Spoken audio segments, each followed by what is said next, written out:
चलिए दोस्तों, आज हम बात करेंगे। आज जो हम टॉपिक करने वाले हैं, ना केवल क्लास 12th के स्टूडेंट होने के लिए आपको जानना इम्पॉर्टेंट है, बल्कि एक भारत के नागरिक होने के नाते भी हम सबको इन समस्याओं के बारे में पता होना चाहिए।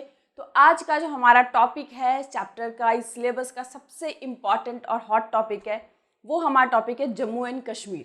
तो आज हम बात करेंगे कि जम्मू एंड कश्मीर की समस्या क्या थी, कैसे समस्या उत्पन्न हुई, क्यों जम्मू एंड कश्मीर जो है स्टार्टिंग से ही, बेसिकली जो कश्मीर है वो स्टार्टिंग से ही इंटरनल और एक्सटर्नल यानी कि बाहरी और आंतरिक तनाव और संघर्ष का कारण रहा।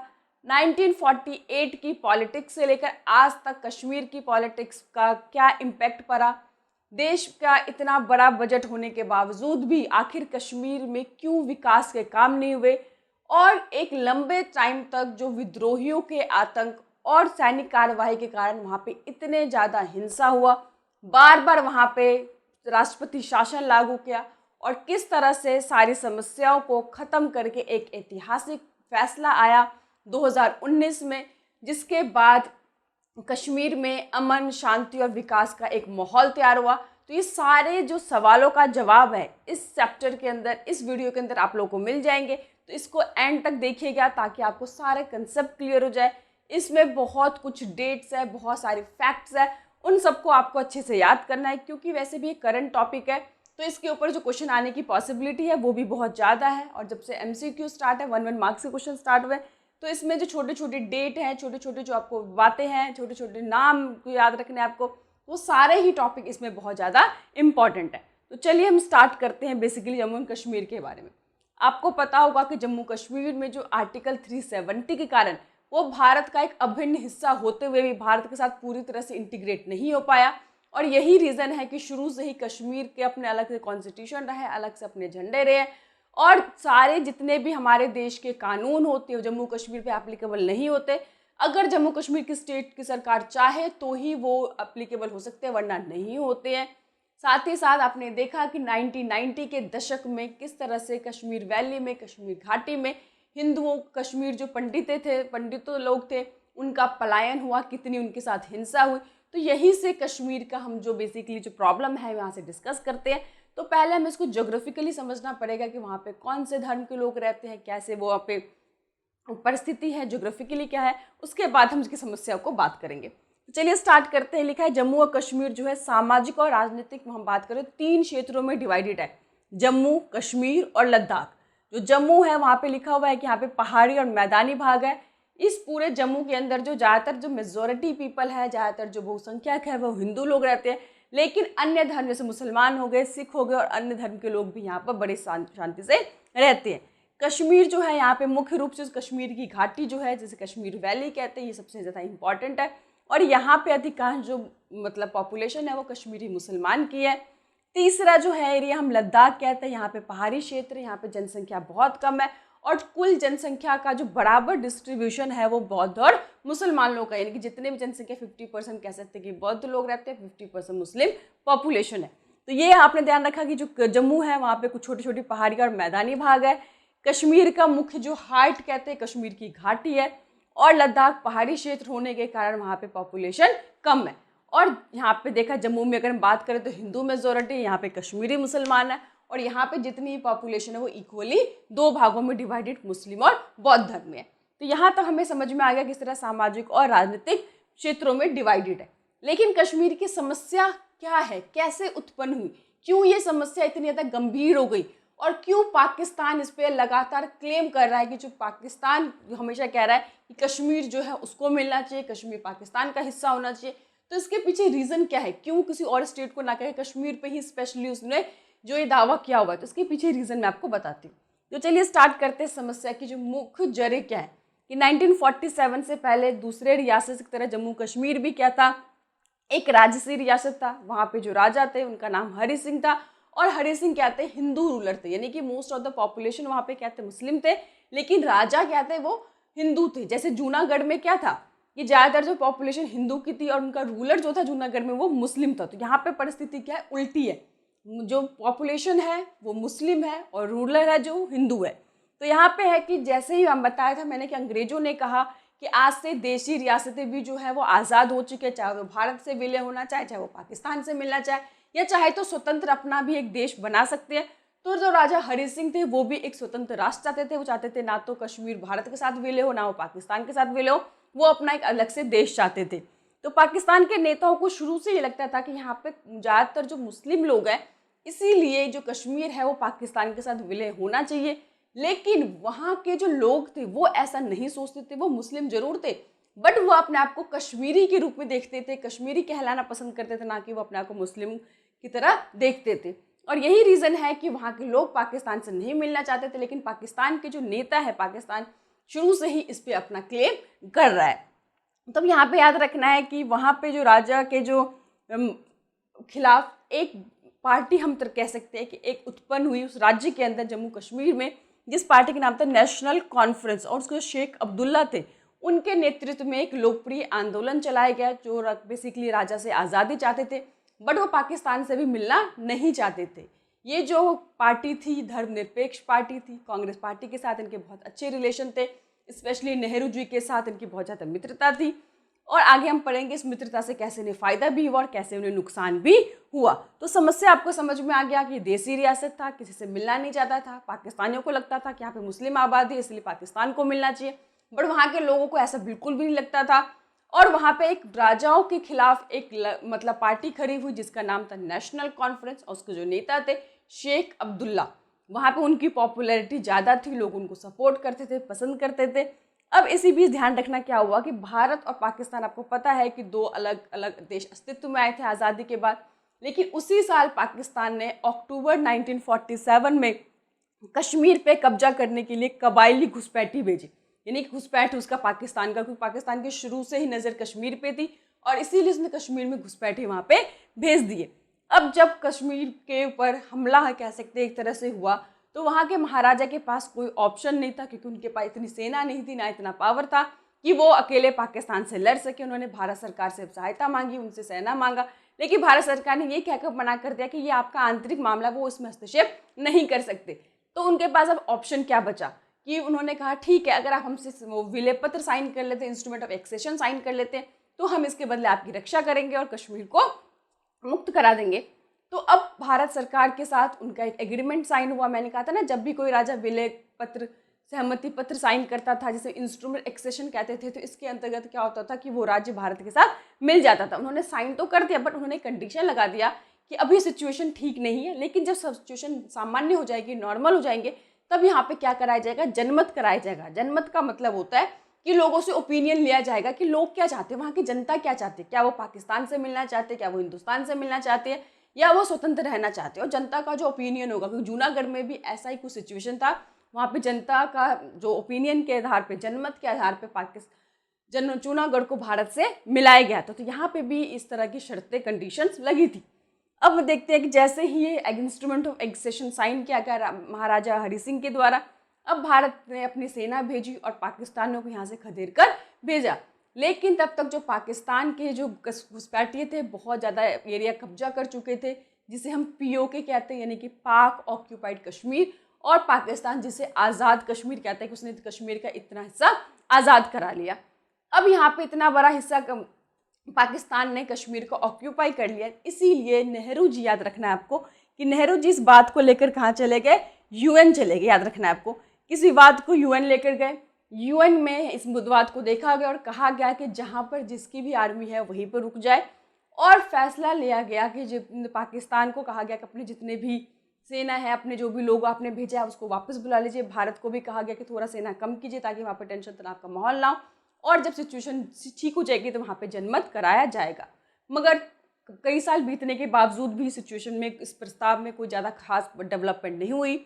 और फाइनली आपको याद रखना है कि मार्च 1948 में जो शेख अब्दुल्ला थे वहाँ के प्रधानमंत्री बन गए, क्योंकि उस टाइम पे बेसिकली होता क्या था कि उस टाइम पे जो कश्मीर के अंदर जो भी वहाँ पे रूल करता था, वो रूलर बनता था, उसे प्रधानमंत्री का दर्जा दिया गया। और याद रखना है आपको कि अनुच्छेद 370 के अंतर्गत यही एक लड़ाई का एक बहुत बड़ा कारण था, जिसके कारण भारत का कश्मीर एक अभिन्न अंग होते हुए भी एक तरह से पूरी तरह से मिल नहीं पाया। तो धारा 370 के अंतर्गत उसे अस्थायी स्वायत्ता देने के लिए तैयार हो गई। ये याद रखना, अस्थायी यानी कि परमानेंट हम उसे नहीं दे रहे, अस्थायी। लेकिन जब हम चाहे उसको हम क्या कर सकते हैं, ख़त्म करके पूरी तरह से भारत के साथ उसे इंटीग्रेट कर सकते हैं। जैसे दूसरे राज्य भारत के साथ मिले हुए हैं, उसी तरह से कश्मीर को भी मिला लिया जाएगा। अभी अस्थायी स्वायत्ता दी गई थी, लेकिन बाद में कश्मीरियों ने इसको परमानेंट ही मान लिया था। तो आई होप आपको ये जो समस्या है उत्पन्न कैसे हुई वो आपको समझ में आ गया होगा। अब थर्ड बात है कि आखिर कश्मीर क्यों आंतरिक और बाहरी दोनों ही कलह और तनाव का कारण है। बाहरी तो हम सभी जानते हैं कि पाकिस्तान को लगता है कि यहाँ पे मुस्लिम की आबादी ज़्यादा है, तो इसीलिए कश्मीर जो है वो पाकिस्तानियों को मिलना चाहिए, लेकिन वहाँ के लोगों को ऐसा नहीं लगता, इसीलिए पाकिस्तान से नहीं मिलना चाहते, और जिसके कारण वो भारत पे हमेशा अटैक करते हैं। कश्मीर के अंदर वो आतंकवाद जैसी चीज़ों को बढ़ावा देते हैं, वहाँ पे जो उग्रवादी है उनको सपोर्ट करते हैं, समर्थन देते, चाहे वो पैसों से हो चाहे वो सेना की मदद से हो। तो पूरी तरह से कश्मीर का माहौल ख़राब करने की पूरी तरह से पाकिस्तान की कोशिश हमेशा रही है। लेकिन आंतरिक तनाव का क्या कारण रहा है? आंतरिक तनाव का कारण रहा है कि 370 के आर्टिकल लगने के कारण कश्मीर पूरी तरह से भारत का हिस्सा नहीं बन पाया। अपना उसका संविधान है, उसका अपना तिरंगा है, साथ ही साथ मैंने बताया कि यहाँ पे जो भी हमारे भारतीय कानून है वहाँ पे एप्लीकेबल नहीं होते। वहाँ पे अगर जो भी मंत्री हैं अगर वो चाहेंगे तो ही होगा, अदरवाइज नहीं होगा। वहाँ पे आप जाके ज़मीन नहीं खरीद सकते, लैंड नहीं खरीद सकते। ये तो दूसरे लोगों का कहना है, लेकिन कश्मीर में रहने वाले खुद के लोगों का मानना है कि केवल आर्टिकल 370 लगाने के बावजूद भी उनको जो स्वायत्ता, जो आज़ादी मिलनी चाहिए वो उनको नहीं मिल रही। केंद्र सरकार पूरी तरह से हस्तक्षेप कर रही है। दूसरा, जनमत की बात हुई थी, लेकिन आज तक वहाँ पे जनमत नहीं कराया गया। और साथ ही साथ उन्होंने ये भी कहा कि जिस तरह से दूसरे राज्यों में लोकतंत्र है, डेमोक्रेसी है, वहाँ पर इस तरह कोई डेमोक्रेसी नहीं है, कोई डेवलपमेंट नहीं है। लोग अभी भी बड़े तनाव और टेंशन, आतंक में जी रहे हैं। तो ये सारे विवाद के कारण जो शुरू से ही ये इंटरनल और एक्सटर्नल डिस्प्यूट का रीज़न रहा है। अब हम बात करते हैं, यहाँ अब तक हमें समझ में आ गया किस तरह कश्मीर में अस्थायी स्वायत्ता दी गई, आर्टिकल 370 लगा दिया गया और सिचुएशन यूएन तक पहुँच गई। लेकिन अब आगे क्या डेवलपमेंट हुई कश्मीर में वो हम यहाँ पे बात करते हैं। हमने बताया था यहाँ पे कि नेशनल कॉन्फ्रेंस एक वहाँ पे लोकप्रिय पार्टी थी जो कि राजा के खिलाफ थी और जनता का काफ़ी सपोर्ट था। तो फाइनली हुआ क्या कि प्रधानमंत्री उनको 1948 में भारत सरकार के द्वारा, क्योंकि इंस्ट्रूमेंट ऑफ एक्सचेंज साइन करके दिया गया था, तो वहाँ पे जो प्रधानमंत्री बनाया गया था, किनको बनाया गया था? शेख अब्दुल्ला, वही नेशनल कॉन्फ्रेंस को जो नेता थे। और धीरे धीरे उन्होंने बहुत तेज़ी से वहाँ पे डेवलपमेंट कार्य किए, भूमि सुधार किए, लोगों के रहन सहन के तरीकों में विकास करने के लिए तेज़ी से डेवलपमेंट के काम किए। लेकिन ये काम जो है केंद्र सरकार को कुछ ज़्यादा रास नहीं आ रहा था। और आपको पता है कांग्रेस का नेचर कि जो भी सरकार कांग्रेस के हिसाब से नहीं चलती, कांग्रेस पार्टी के कहने पर नहीं चलती, उसके पपेट के हिसाब से नहीं चलती या नाचती हम कह सकती हैं, तो क्या होता है उसके खिलाफ ही वो खड़े हो जाते हैं। और यही काम वहाँ पे भी था। शेख अब्दुल्ला को उन्होंने पद से 53 में हटा दिया। यहाँ पे आपको याद रखना है 53 में उन्हें पद से हटा दिया। और 1953 से लेकर 1974 तक किस तरह से कांग्रेस केंद्र सरकार ने वहाँ पे कश्मीर में पूरी तरह से उन्होंने डायरेक्ट कंट्रोल किया। अब उनको तो क्या कर दिया, कैद कर दिया, नज़रबंद कर दिया, और उसी पार्टी के जो दूसरे एक ग्रुप थे उनके लीडरशिप दे दी। और पूरी तरह से वो धीरे धीरे क्या थे, कांग्रेस पे डिपेंडेंट हो गए और बाद में वो कांग्रेस पार्टी से जाकर ही मिल गए। लेकिन वहाँ के जो लोग थे, जिस तरह से नेशनल कॉन्फ्रेंस पार्टी के जो शेख अब्दुल्ला को सपोर्ट था, प्यार था, वो दूसरे नेतृत्व, दूसरे सरकार को इस तरह का सपोर्ट नहीं मिल पाया। इसीलिए कांग्रेस सरकार बार बार शेख अब्दुल्ला से नेगोशिएट करती रही, बातचीत करती रही कि आखिर कोई सहमति बन जाए और फिर से उनके हाथों में पावर दे दी जाए, चाहे वो कठपुतली की सरकार क्यों ना हो, क्योंकि वहाँ पे जनता का उनको काफ़ी सपोर्ट था। लेकिन उनके बीच किसी तरह का कोई बातचीत का डेवलपमेंट नहीं हो रहा था, आगे उसी तरह कोई उनकी तरह सहमति नहीं बन रही थी। इसी बीच एक और चीज़ हुई, आपको याद रखना है कि लेकिन 1965 में जम्मू एंड कश्मीर के संविधान में एक नया प्रावधान में परिवर्तन किया गया। ये परिवर्तन क्या था? मैंने बताया ना, जम्मू कश्मीर में जो भी रूल करता था उसको प्रधानमंत्री का टाइटल मिलता था, क्योंकि आप सभी बच्चों को लगता था कि देश में 2 प्रधानमंत्री कैसे हो सकते हैं, एक तो भारत के प्रधानमंत्री, एक जम्मू कश्मीर के प्रधानमंत्री। तो अब इस चीज़ को हटाकर 1965 में क्या कर दिया, जैसे दूसरे स्टेट में जो रूलर होते हैं उनको मुख्यमंत्री कहा जाता है, तो वहाँ पर ही प्रधानमंत्री का टाइटल हटा के उन्हें क्या कर दिया गया, मुख्यमंत्री कहा गया। और इसके अनुसार से कांग्रेस के जो गुलाम मोहम्मद सादिक थे वो जम्मू कश्मीर के पहले मुख्यमंत्री बने। तो ध्यान रखना, अगर क्वेश्चन 1 नंबर पूछा जाएगा कि जम्मू कश्मीर के पहले प्रधानमंत्री कौन थे, तो शेख अब्दुल्ला। लेकिन पहले अगर मुख्यमंत्री कौन थे, तो गुलाम मोहम्मद सादिक। याद रखना, पहले मुख्यमंत्री का जो टाइटल है वो किसको मिला, गुलाम मोहम्मद सादिक को मिला। अब मैंने कहा था कि नेशनल कॉन्फ्रेंस को जो नेता थे शेख अब्दुल्ला से कांग्रेस पार्टी बातचीत कर रही थी, लेकिन किसी तरह कोई कंक्लूजन नहीं निकला। लेकिन फाइनली जब कांग्रेस पार्टी के अंदर जो अध्यक्ष बनी, कौन बनी, इंदिरा गांधी बनी, तो इंदिरा गांधी और शेख अब्दुल्ला के बीच में जाकर सहमति बनी और 1974 में उनके बीच में क्या हुआ, एक एग्रीमेंट हुआ और वह राज्य के मुख्यमंत्री उनको बना दे गए, क्योंकि उनकी पॉपुलैरिटी वहाँ पे बहुत ज़्यादा थी। कांग्रेस के लिए रूल करना इतना आसान नहीं हो रहा था, उनको जरूरत थी शेख अब्दुल्ला की। दोनों के बीच में जाकर एग्रीमेंट हुआ और वहाँ पर उनको मुख्यमंत्री फिर से बना दिया गया। जो उन्हें हटाकर नज़रबंद कर दिया गया था, कैद रख दिया था, अब उनको कैद से निकाल कर फिर से मुख्यमंत्री बना दिया गया। उसके बाद 1977 में फिर से इलेक्शन हुए। इलेक्शन में फिर से कांग्रेस और नेशनल कॉन्फ्रेंस को बहुमत मिली और फिर से शेख अब्दुल्ला वहाँ के मुख्यमंत्री बने। लेकिन 1982 में उनका निधन हो गया और निधन होने के बाद जैसे कि पता ही है कि जो भी यहाँ पे आपको पता है कि नेपोटिज्म बॉलीवुड में ही नहीं है, पॉलिटिक्स में भी है। तो डायरेक्ट कहाँ मिल गई उनकी पावर, अब किसके पास चली गई? उनके जो बेटे थे, वो याद रखना है आपको, फारूक अब्दुल्ला, यानी कि जो शेख अब्दुल्ला के जो बेटे थे फारूक अब्दुल्ला के पास पार्टी का कमान चला गया। लेकिन अब पार्टी के अंदर ही, नेशनल कॉन्फ्रेंस के पार्टी के अंदर ही दो गुट बन गए थे। एक उनका बेटा था फारूक अब्दुल्ला, कुछ उनके सपोर्टर थे, और एक उनका दामाद था जो कुछ लोग उनके सपोर्ट में आ गए थे। जैसे ही फारूक अब्दुल्ला को वहाँ पे मुख्यमंत्री बनाया गया, वो जो दूसरे ग्रुप थे वो नाराज़ हो गए, उन्होंने बगावत कर दी, पार्टी छोड़ दी। और इस जो पार्टी छोड़ दी तो कांग्रेस ने उन्हें सपोर्ट किया कि ठीक है, हम आपको सपोर्ट करते हैं, हम आपको सहयोग देते हैं, आप वहाँ पे पार्टी में सरकार बनाइए। लेकिन कांग्रेस का नेचर हर कोई जानता है, कांग्रेस क्या करता है, 2-4 महीने के लिए सपोर्ट करता है, फिर अपना समर्थन छीन के सरकार गिरा देता है। बहुत बार आपने चीज़ देखा होगा और हमेशा ही कांग्रेस पार्टी के ने शुरू से ही उसका ये रवैया रहा है। तो यहाँ पे भी उसने क्या करा, पहले उसको पार्टी को हवा पानी दिया कि आप वहाँ से अलग हो जाइए ताकि नेशनल कॉन्फ्रेंस वीक हो जाए, और फिर उसको सपोर्ट कर दिया, वहाँ पे उनकी सरकार भी बना दी और 4-5 महीने के बाद सरकार समर्थन छीन भी लिया और कुछ ही टाइम के बाद उनकी सरकार गिर भी गई। तो यहाँ पे देखा कि एक अल्प समय के लिए जो था एनसी से अलग होकर, नेशनल कॉन्फ्रेंस से अलग होकर ये ग्रुप क्या बना था, वहाँ पर कांग्रेस की मदद से अपनी सरकार बनाई थी, बट बहुत ही अल्प समय के लिए सरकार बनी। लेकिन 1986 में फिर से क्या हुआ कि अब यहाँ पे ध्यान रखना है कि किस तरह से जो फारूक अब्दुल्ला थे उन्हें पहले मुख्यमंत्री बनाया गया उनके फादर की मृत्यु के बाद। लेकिन कुछ टाइम के बाद उनको समर्थन लेने के कारण, क्योंकि पार्टी 2 भागों में बट गई, वहाँ पर उनका फिर से सरकार गिर गई फारूक अब्दुल्ला की।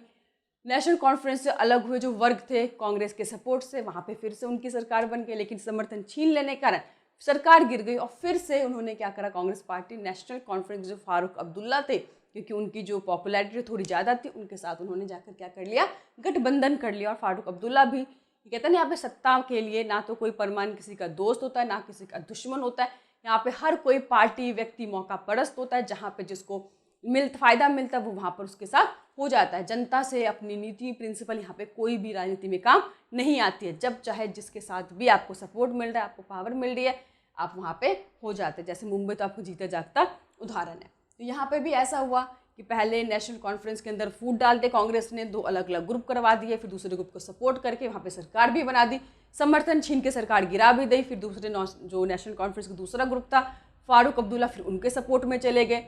तो वहाँ पे फारूक अब्दुल्ला के इस तरह सपोर्ट लेने से, वहाँ पे सरकार गिरने से वहाँ के जो लोग थे काफ़ी नाराज़ हो गए कि बार बार जो केंद्र सरकार है, कांग्रेस पार्टी है, किस तरह से कश्मीर की पॉलिटिक्स को पूरी तरह से इस्तेमाल कर रही है अपने फ़ायदे के लिए, और जब चाहे तब उसको क्या करती है, अपने फ़ायदे के लिए यूज़ करती है।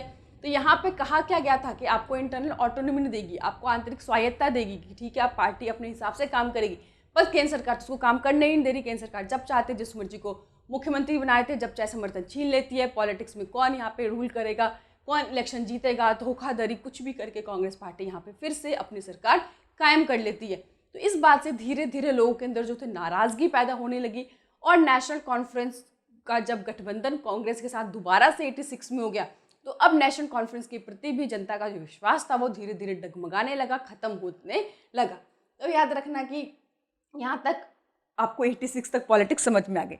अब 86 के बाद भी बहुत नई नई डेवलपमेंट्स कश्मीर के अंदर हुए कि सशस्त्र विद्रोह और उसके बाद किस तरह से एक उग्रवादी संगठन जो है कश्मीर के अंदर डेवलप हो गए, विद्रोही लोग पैदा हो गए और उन्होंने सशस्त्र विद्रोह कर दिया, जिसके कारण लंबे टाइम तक कश्मीर के अंदर जो आतंक, तनाव और डर का जो माहौल था, और लंबे टाइम तक वहाँ पे इलेक्शन भी नहीं हुए, वहाँ पे जो राष्ट्रपति शासन लगा। तो ये सब चीज़ें हम यहाँ पे पढ़ेंगे। तो ध्यान रखना 86 में गठबंधन हो गया, किसका, कांग्रेस और नेशनल कॉन्फ्रेंस का। 87 के चुनाव में कांग्रेस और जो नेशनल कॉन्फ्रेंस है उनकी जीत हुई, लेकिन जनता इस बार इस जीत से बिल्कुल भी खुश नहीं थी। उनको समझ में आ गया था कि कांग्रेस ने फिर से क्या करा है, धोखाधड़ी की है, अपने जो भी फैसले हैं वो जनता के फैसले नहीं है। इस बात से नाराज होकर एक जो समुदाय है वो क्या हुआ, कश्मीर में स्वायत्ता के लिए, क्षेत्रीय स्वायत्ता के लिए अब वो पूरी तरह से भारत से अलग होना चाहते थे, क्योंकि उन्हें लग रहा था कि भारत की जो सरकार है, केंद्र सरकार है, कश्मीर पे पूरी तरह से क्या कर रही है, अपनी राजनीति थोप रही है। यहाँ पे कोई अपनी जो सरकार है ठीक से काम नहीं कर रही, जनता के लिए काम नहीं कर रही, और जिसके कारण उन्होंने क्या कर दिया, विद्रोह करना स्टार्ट कर दिया। वहाँ पे अकुशल प्रशासन, वहाँ पे जो भी भ्रष्टाचार, इस बात से नाराज होकर जनता ने वहाँ पे एक पर्टिकुलर जो ग्रुप थे, विद्रोही ग्रुप कह सकते हैं, उग्रवादी ग्रुप कह सकते हैं, संगठन कह सकते हैं, वो सबने अपना क्या कर लिया, हथियार उठा लिया। तो याद रखना 1989 में पृथक कश्मीर राष्ट्र को लेकर उग्रवादी आंदोलन कई वर्षों तक चलता रहा, और इस ग्रुप को किसने सपोर्ट किया, पाकिस्तान के आर्मी ने। वहाँ पे उसको मोरली, फाइनेंशियली, उसको जो भी हथियार है सब कुछ पाकिस्तान के द्वारा प्रदान किया गया, ताकि वहाँ पे कश्मीर में संघर्ष होता रहे, लड़ाई होता रहे, और कश्मीर का जो माहौल है वो आतंक और डर का बना रहे। तो हम कह सकते हैं कि कई वर्षों तक वहाँ पे राष्ट्रपति शासन रहा। 1990 से लेकर जो पूरा समय था वो किस तरह से उग्रवादी आंदोलन और जो सेना की कार्रवाई से हिंसा का शिकार पूरी तरह से रहा। वहाँ पे इलेक्शंस नहीं हुए, कई टाइम तक राष्ट्रपति का लंबे टाइम तक शासन रहा, लेकिन फाइनली 96 में एक बार क्या हुआ, फिर से जाकर लंबे समय के बाद इलेक्शन हुआ, और जिसमें फिर से गठबंधन यानी कि नेशनल कॉन्फ्रेंस और कांग्रेस की सरकार आई। और यहाँ पे लेकिन अब जो नेशनल कॉन्फ्रेंस है, जनता का सपोर्ट पाने के लिए, ऊपर देखा आपने कि जनता का समर्थन इनको छिनता जा रहा था, लेकिन यहाँ पे उन्होंने क्या करा, बेसिकली अब वो क्षेत्रीय स्वायत्ता की मांग के साथ वो सत्ता में आए, यानी कि वो अब डिमांड करने लगे कि नहीं, इस क्षेत्र को जो आज़ादी है वो मिलनी चाहिए, स्वायत्ता होनी चाहिए, देश की सरकार यहाँ पे जो रूल करेंगे, कैसे सरकार काम करेगी, इसमें केंद्र सरकार का हस्तक्षेप जो कम से कम होना चाहिए। इस शर्तों के साथ, इस डिमांड के साथ वो बेसिकली क्या है, रूल करके सत्ता में आए। लेकिन यहाँ पे भी जनता इस बार के भी इलेक्शन से खुश नहीं हुई, लेकिन फाइनली बाद में आप याद रखना कि 2002 में नेशनल कॉन्फ्रेंस का पत्ता साफ हो गया। इस बार जो सरकार बनी वो पीडीपी और कांग्रेस की। देखिए नेशनल कॉन्फ्रेंस को सत्ता साफ हो गया, लेकिन कांग्रेस जो 1948 से लेकर अब तक वो क्या थी, कश्मीर के अंदर पूरी तरह से सक्रिय थी। पहले वो नेशनल कॉन्फ्रेंस सपोर्ट कर रही थी, अब वो पीडीपी के पास आ गई, लेकिन उनका जो बेसिकली इनडायरेक्टली रूल है वो चलता ही रहा। तो ये आपको याद रखना है। अब 2002 में मैंने कहा ना, गठबंधन की सरकार किसकी बनी, पीडीपी की और कांग्रेस की। किसी को पूर्ण बहुमत नहीं मिला, तो इसीलिए कांग्रेस और पीडीपी के बीच में क्या हुआ, एक एग्रीमेंट साइन हुआ। तो अब हम देखेंगे कि 2002 के बाद की जो आगे क्या पॉलिटिक्स में डेवलपमेंट आई। तो 2002 के इलेक्शन में जो पीडीपी और कांग्रेस गठबंधन की सरकार बनी, उनके बीच ही एग्रीमेंट हुआ कि 3 साल के लिए जो वहाँ पे जो है मुफ्ती मोहम्मद जो है वो क्या बनेंगे, मुख्यमंत्री बनेंगे। अगले 2 साल के लिए जो कांग्रेस के गुलाम नबी आज़ाद है वो यहाँ पे मुख्यमंत्री बनेंगे। लेकिन जो गुलाम नबी आज़ाद है वो अपने कार्यकाल पूरा नहीं कर सके, वहाँ पे फिर से 2008 में एक बार क्या हुआ, राष्ट्रपति शासन लगा दिया गया। फिर उसी साल अगला चुनाव जो है नवंबर दिसंबर 2008 में हुआ। 2009 में फिर जो है उमर अब्दुल्ला सत्ता में आ गए, जो यहाँ पे नेशनल कॉन्फ्रेंस यहाँ से हट गई थी 2002 में। फिर से 2009 में जो है उमर अब्दुल्ला सत्ता में है, वही फिर कांग्रेस की गठबंधन के साथ। लेकिन 2014 में जब चुनाव हुए, याद रखना 2009 में उमर अब्दुल्ला कांग्रेस की फिर सरकार है, कांग्रेस 2009 तक, यानी कि यहाँ पे देखना कश्मीर में एक्टिव रहा 1948 से लेकर 2009 तक। कभी वो पीडीपी के साथ हुआ था, कभी वो नेशनल कॉन्फ्रेंस साथ हुआ था, लेकिन वहाँ पे वो अपनी राजनीति लगातार कांग्रेस की चल रही है। लेकिन 2014 में एक बहुत बड़ा परिवर्तन आया। कह रहे पिछले 25 सालों में सबसे ज़्यादा जो रिकॉर्ड कहते हैं ना कि वहाँ पे वोटिंग का जो रिकॉर्ड है, 25 साल के बाद इतनी ज़बरदस्त वोटिंग वहाँ पे हुई थी। और पीडीपी के जो मुफ्ती मोहम्मद और बीजेपी की गठबंधन की सरकार बनी। अब देखिए यहाँ पे पॉलिटिक्स में पहली बार कश्मीर में कौन आ गया, बीजेपी। 2014 याद होगा आपको, ये आपको जो नरेंद्र मोदी की सरकार की वजह से, नरेंद्र मोदी की पर्सनालिटी की वजह से हर राज्य के अंदर सत्ता परिवर्तन हुआ और हर जगह पे बीजेपी का सिक्का चमका। जहाँ पे कश्मीर 1948 से लेकर 2009 हम क्या 14 तक, जहाँ पे कांग्रेस हर बार रूल कर रही थी, गठबंधन की सरकार बना रही थी, इनडायरेक्टली वहाँ पे अपनी पपेट की गवर्नमेंट चला रही थी। लेकिन 2014 में बीजेपी की सरकार जब आई, वहाँ पे नरेंद्र मोदी की एक करिश्माई पर्सनालिटी कारण कश्मीर में भी क्या हुआ, माहौल बदला और वहाँ पे पीडीपी और बीजेपी की गठबंधन की सरकार बनी। यहाँ पे आपको याद रखना है। लेकिन पीडीपी की मुफ्ती मोहम्मद और बीजेपी की सरकार बनी, लेकिन सईद मुफ्ती के निधन के बाद उनकी जो बेटी 2016 में पहली बार महिला मुख्यमंत्री, ये भी याद रखना है कि कांग्रेस कश्मीर के अंदर पहले मुख्यमंत्री कौन बनी, महिला मुख्यमंत्री। तो वो कौन थे, जो मुफ्ती मोहम्मद की जो बेटी थी उनका नाम याद रखना, महबूबा मुफ्ती, ठीक है, ये आपको याद रखना कि उनकी जो महिला वो बनी।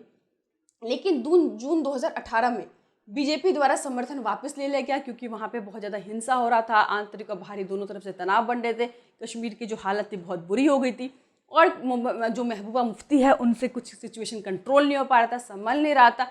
इसीलिए बीजेपी ने क्या करा, आपको याद रखना है, जून 2018 में बीजेपी ने समर्थन वापस ले लिया, और वहाँ पे फिर से एक बार क्या हुआ, क्योंकि समर्थन वापस लेने से वो अल्पमत में आ गई और उनकी सरकार गिर गई, फिर से वहाँ पे राष्ट्रपति शासन लगा दिया गया। लेकिन अब ये पॉलिटिक्स चलते जा रहा था, ठीक है कि समर्थन आता समर्थन जाता, राष्ट्रपति शासन लग जाते, लेकिन जो एक ऐतिहासिक मूवमेंट था वो अब हमारे देश में आ गया था, क्योंकि किसी ना किसी को बहुत बड़ा डिसीजन लेना था, क्योंकि आर्टिकल 370 जो था परमानेंट नहीं लगा था, अस्थायी लगाया था, लेकिन सभी पॉलिटिक्स के नेता थे इसको परमानेंट बना के बैठ गए थे और ये खेल चलता रहा था। लेकिन जब नरेंद्र मोदी की सरकार आई और अमित शाह यहाँ पे गृह मंत्री बने, तो उनके द्वारा बहुत बड़ा ऐतिहासिक फैसला लिया गया, क्योंकि 2019 में जब इलेक्शन हुए तो जो बीजेपी को पहले से भी ज़्यादा बहुमत मिला, पहले से भी ज़्यादा सपोर्ट मिला, अब उनके पास क्या था, बहुमत था, वो बड़े बड़े फैसले ले सकते थे। और सबसे पहले उन्होंने अपने दूसरे कार्यकाल स्टार्ट किया, तो सबसे पहले उन्होंने यही एक बहुत बड़ा डिसीजन लिया, याद रखना कि 5 अगस्त 2019 में जम्मू तथा कश्मीर पुनर्गठन अधिनियम 2019 को लाकर आर्टिकल 370 को उन्होंने पूरी तरह से हटा दिया, और जिस तरह से दूसरे राज्य भारत के अभिन्न अंग हैं, सारे कानून वहाँ पे लागू होते हैं, वहाँ पे ज़मीन खरीदी जा सकते हैं, लोगों में डेवलपमेंट होती है, सही मायने में डेमोक्रेसी होती है, वही चीज़ अब जम्मू कश्मीर में भी लागू हो गया। ये बहुत ही ऐतिहासिक दिन था, और बाद जाकर 2 केंद्र शासित प्रदेश जम्मू कश्मीर तथा लद्दाख उसको बना दिया गया। और यहाँ पे आपने देखा कि अलग अलग धर्म, अलग अलग भाषा, अलग अलग संस्कृति के लोग अब आपस में कितनी शांति मिलजुल कर रहते हैं। तो यानी कि जो एक प्रेजेंट है, एक एग्जाम्पल है किस तरह से बहुलवादी यानी अलग अलग लोग, जो कहीं पे बुद्धिज़्म है, कहीं पे सिख है, कहीं पे मुस्लिम है, कहीं पे कश्मीरी है, कहीं पे हिंदू है, लेकिन किस तरह से शांति पीसफुली वहाँ पे रह रही। लेकिन जब 2019 में ये आर्टिकल 370 हटाया गया था ताकि कश्मीर में डेवलपमेंट हो सके, कश्मीर के बच्चे पढ़ सके, कश्मीर के लोग भी आगे आ सके, तो कांग्रेस को और दूसरे जहाँ को लोकल पार्टी हो गई, जैसे नेशनल कॉन्फ्रेंस हो गए, पीडीपी हो गए, इनको ये चीज़ कुछ खास रास नहीं आ रही थी, क्योंकि इनकी दुकानें चलती ही इन चीज़ों से थी। यहाँ पे आतंक फैला के, लोगों को डरा धमका के, यहाँ का हिंसा का माहौल बना के, लेकिन फाइनली इनकी कुछ भी ना चली, और देश में जो कश्मीर में फिर से एक अमन और शांति का माहौल बना। आज वहाँ के बच्चे शांति से स्कूल जा रहे हैं, लोग शांति से घरों में रह रहे हैं। तो ये एक बहुत ही ऐतिहासिक फैसला हम कह सकते हैं नरेंद्र मोदी की गवर्नमेंट के द्वारा लिया गया, तो जिसके बाद आज से चीज़ें बहुत नॉर्मल और सामान्य हो चुकी। तो 1947-48 में जो नेहरू जी ने गलती की थी, उस गलती को फाइनली 2019 में सुधारा गया और कश्मीर में डेवलपमेंट और शांति का माहौल बनाया गया। तो आई होप आपको कश्मीर का जो प्रॉब्लम है, कश्मीर की समस्या है, सब कुछ समझ में आ गया होगा। आपको डेट ज़रूर याद रखना है, कब 370 हटाया गया, 5 अगस्त 2019 में, कब पहली बार बीजेपी वहाँ पे गई 2014 में, कब कौन पहली महिला मुख्यमंत्री बनी, महबूबा मुफ्ती बनी, कौन पहले मुख्यमंत्री बने, तो कांग्रेस के जो मोहम्मद गुलाम सादिक है उनका नाम याद रखेंगे, पहले वहाँ प्रधानमंत्री कौन बने, शेख अब्दुल्ला बने। तो ऐसे छोटे छोटे बहुत सारे चीज़ें हैं जो अब आप वीडियोस देखोगे, जब आप चैप्टर रीड करोगे, तब आपको और अच्छे से समझ में आएगा। बाकी कोई भी प्रॉब्लम हो, कोई भी आपको डाउट हो, तो आप लोग मुझे कमेंट कर सकते हैं। Thank you.